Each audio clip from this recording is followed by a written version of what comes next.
Where are you, God? Why can't we see you? Why can't we hear you? Why are so many suffering? As we reflect on this year, a year where 123 million people have faced illness and nearly 3 million have died, our hearts are filled with sorrow.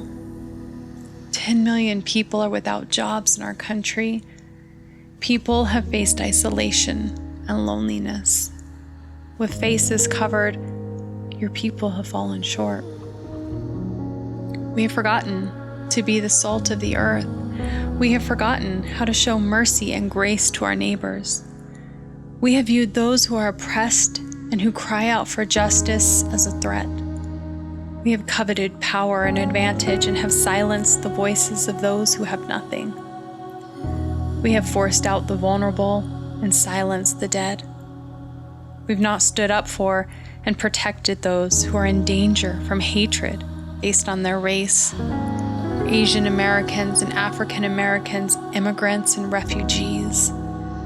So often we focus on whether they deserve our love and care. Do they pay taxes? Do they contribute? What advantage do they bring to the U.S.?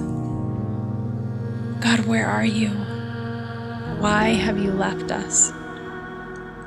We remember a question that was asked of you by someone with power and advantage.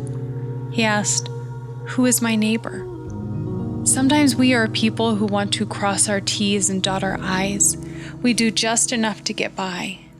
We look around our houses and churches and we see our neighbors who are mostly like us and think that they are the ones we are to care for. But our neighbors are also those in far neighborhoods, the ones that are not safe enough for us, the ones near rundown schools, on streets with broken lights, the ones who live on streets we lock our doors when we drive through. These too are our neighbors. Our neighbors are those fleeing violence and harm, those who have given up everything for a small chance that life might be better. Those who believe the words that we tell them, that they are not valuable, worthy, or good. But they too are our neighbors. God, where are you? Why have you left us? When Jesus was stripped and flogged and mocked, forced to carry his cross to the place where he would hang, he showed us how to love our neighbors. He called us to take up our crosses too, to give of ourselves for the sake of the other. The good news that Jesus proclaims is the kingdom of God is here, right now. God, you are faithful. God, you are near to the brokenhearted, the suffering, the rejected. You are with the broken, the sick, the misguided, the lonely. God, you are here. Break our hearts of stone so that your grace and mercy can penetrate and transform us into those who proclaim and usher in the kingdom of God. The kingdom where you delight in humanity, where you are actively at work redeeming our brokenness.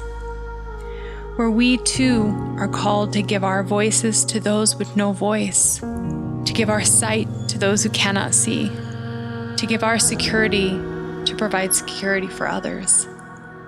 Break us, O God, to make us new. Break us, O God, to make us love.